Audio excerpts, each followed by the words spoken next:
Hi, I made a video today on Facebook Live, but the quality was not very good, even though I used my web camera. So instead of just uploading that, I thought I would just make a new one. Oh, I hate my glasses have a glare. Um, anyway, wanted to talk about a few things today.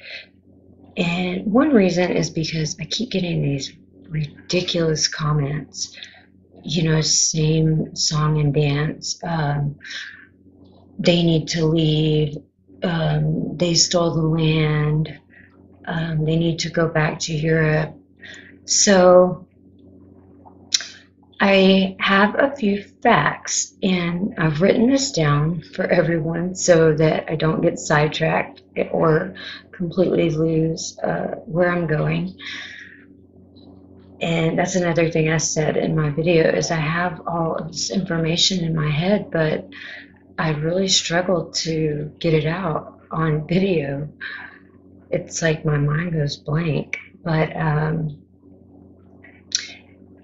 so the first thing I want to say is that some people don't know this, but at the beginning of ANC rule, when they took over, there was a period of time to submit land claims. And that was for people who claimed that their land was stolen or for whatever reason. So the legitimate claims for this, 95% of those were resolved by the end of 1994. So that left only 5% unresolved. So that, according to the government, I mean, that's not very much, and I don't know what that number is today. So any land claims that were made during the time period given were all they were all resolved by the end of 1994. So if you had a land claim and someone stole your land, why didn't you make a claim then? Just a question. And secondly, I want to say that farming in general is not easy. It takes a lot of skill, and it is handed down through generations of families. And this is especially true in South Africa because the land is very hard to farm. Beyond just the farming, it's business. You have to have relationships with vendors and suppliers, and there are just so many factors to make it successful that you can't just take over a farm and it just thrive. You have to have knowledge. And in South Africa, I mean, I know that some of these farms have been in families for hundreds of years, like the farms in the old Transvaal. And this skill set was passed down through generations and generations of family. So it's not something that they learned overnight, and it's not something that someone else is going to learn overnight. So when the government was still compensating for land, before they revealed their true plan to steal white-owned land without compensation, and that's what it is, theft, they bought 264 farms, and of those farms, there are only about 26 still operational today. So that's a 90% failure rate. I think the rest of those farms lay in ruins. It's just really a shame. So that in and of itself tells you that there's way more to it than just taking the land and deciding you're going to farm it. It's been proven there's a 90% failure rate in the farms that they tried this with. It didn't work. So, and another thing is Ramaphosa, liar that he is, he tells the people that land expropriation without compensation won't hurt the country. That is a lie. So if you'll look at Zimbabwe, they have a 90% unemployment rate. The people are fleeing to South Africa, who is itself on the verge of an economic collapse due to government mismanagement, government corruption, the stealing of every dime that comes into the government instead of using it to help the people and help the economy. They would rather buy expensive clothes, Lamborghinis, watches, homes, while their people starve. Seem like good people. So also Venezuela, this is something that was done kind of the same way in Venezuela. And if you'll look at Venezuela right now, there is mass starvation. And at one time, Venezuela was the richest nation in South America. And today, what you're seeing is 20 years of socialism. This is what you get. The people have no other option but to try to flee. There's no food. There's nothing. It's very sad. And those are just two examples. I know there are many more. So another thing I wanted to say to these jerks who leave these unfounded comments with no facts, just stupidity, is that, and they probably know this, but they're just ridiculous. So when the Dutch settled the Cape in 1652, the land was mostly uninhabited, except for the Khoisan people, which were pretty sparse, I believe. The Boer people, they made deals with the Khoisan. They made treaties. They traded, and they, lived peacefully, for a while. That's a whole other story. But they didn't come and conquer and steal. There was really no one there. I mean, these very few people were there, and there was nothing there. It was completely uninhabited. They brought with them education, medicine, modern architecture, everything. I mean, they built a first world country that's now being destroyed. It just blows my mind. And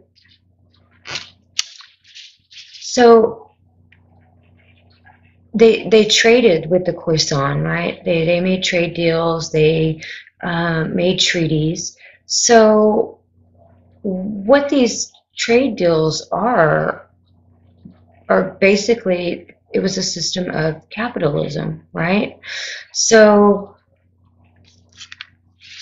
I know this is a hard concept to grasp for the people that leave these comments being socialists, but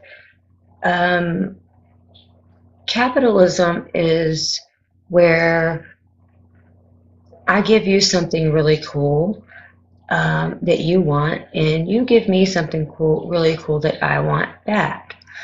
Okay? It's a fair deal. We both agree. Socialism is theft. it's the belief that someone can take what I've worked for because they have less than I do. It doesn't matter that maybe they didn't work as hard as I did, you know, to gain these things. It's just flat out theft, and it's not right. If I work my ass off 70 hours a week for the money that I get, what is your fair share of that? If you're not working and you're able-bodied, you just choose not to. I'm all for helping the needy, not the greedy. And when I say needy, I mean elderly, children, people who cannot get jobs, our veterans. They should come very first before anyone. But not for people who have laws put into place for them where they have every opportunity, more opportunity than I do as an American, to gain employment, good employment that they're not qualified for. Also, that they're the 90% majority, yet they have affirmative action. There's no reason why any of these people should not have jobs. They should be working. They should be paying taxes. So that's ridiculous. So for the people who comment saying these things, these delusional, just made up out of thin air comments about these people stealing your land and they need to leave and give it back. They need to go back to Europe or wherever.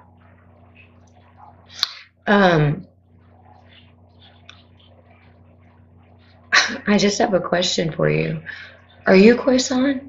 Because if you're not, then that makes you a squatter. And you should leave right away. You should also pay reparations to the Khoisan, because you don't belong there either. So if you really want to get down to it, these people were there before you, if you're not Khoisan. And if you didn't make, at least they had the decency to make deals with them, trade deals, treaties. If you're not Khoisan, then you're squatting, you need to leave. And I mean, you tell other people to go back to a place they've never been. They're African. They were born in South Africa. And like it or not, they're just as much South African as anyone else in South Africa. They didn't ask to be born there. They just were. They weren't alive 400 years ago. They just happened to be born the way they are, where they are in the world. We don't choose. Just like you didn't choose. So unless you have facts to back up your delusion, just don't even bother, because I can't. I'm not even going to respond to ridiculous statements. If you have something valid to say, I'm more than willing to have a conversation. But if it's just ridiculous and delusion, no facts, just blind hatred and brainwash, there's no use in me even saying anything. I've tried that. I've tried reason. It didn't work. I got threatened with rape, torture. I was told that my land was going to be taken, so I won't even bother. But the last thing I want to tell everyone is that look, I've been getting a lot of shit over the names of the murdered and the numbers, okay? I know that the numbers put out are just the farmers. I know that it does not represent the white minority in the more urban areas, in the townships. It's not easy to get an accurate number altogether. I think AfriForum put out that it's like 150 something out of 100,000, where the murder rate for farmers, white South African farmers, is like 57 out of 100,000. So, I have the names of every farmer murdered, or every family, every person murdered on a farm since about 1987. It's not all one list. I'm having to piece this together because some of it is separated by year, so it's a lot of work. I've created a spreadsheet, I've formulated it, I've made it where I can filter it, and I'm just doing as much as I can as I go. If someone can get me the names of everyone else murdered in the townships, I will gladly add these to this list. This has been almost an impossible task to get these names. I know a lot of them were not recorded before a certain date, year. So I don't know if it's possible to get them. I have tried, and I've not had any success. So if there's a way that you can get these, get them to me. I will add them. I know that people get upset about this, but if the information is not there, I'm not going to give false information. I will say that there are many more of the white minority murdered than just farmers. There are many, many people that don't live on farms. They live in townships in more urban areas, and they are also attacked very viciously. They are murdered just as brutally. It's just a spotlight has been put on farm murders. So anyone, if you have this information, my email is on my page. Just reach out to me, and I will gladly add this to the list I'm creating. Last thing is, so I had spoken with Alice and a great friend that I have there who's a veteran of the Iraq War. And at first I didn't know exactly what to do with the list. I knew that it would be presented to my government, and that names put to a number with a story behind it is a whole different thing than a number. That makes it real. That is human. That gives the story a face, the number a face in a story. So, I mean, it will make a huge impact.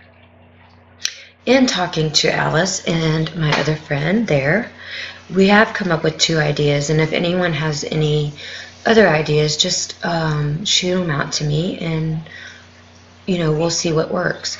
But Alice and I plan to make a monument here in Texas with a plaque or plaques with all of the names on them, mainly as a statement and to show respect and as a tribute, but also for, if someone does have interest or becomes aware, it's a place where, they can go and see all of the names and, pay their respects. If South African people ever visit Texas, it'll be a place they can go, and it can be on their list of things to do, We just thought this was a really nice way to show respect to people that have not been given the respect they deserve, or the coverage or the attention by the media, the police, or anyone else. So we just want to kind of do that and bring awareness at the same time. The other idea is my great friend that is a veteran that I respect very much, who fought for my country, which I respect even more, you know. So his idea was he plans to come over to America, and his idea was to put every name on a big cross and carry that cross from Texas to the White House. That's over 1,000 miles. That is a huge task that he is completely up to and willing to do. Of course, it'll take some planning, and someone will have to follow him, probably be me. But this is something that we really want to do, and this is something that will raise awareness and bring media attention. It'll be something that can't be ignored.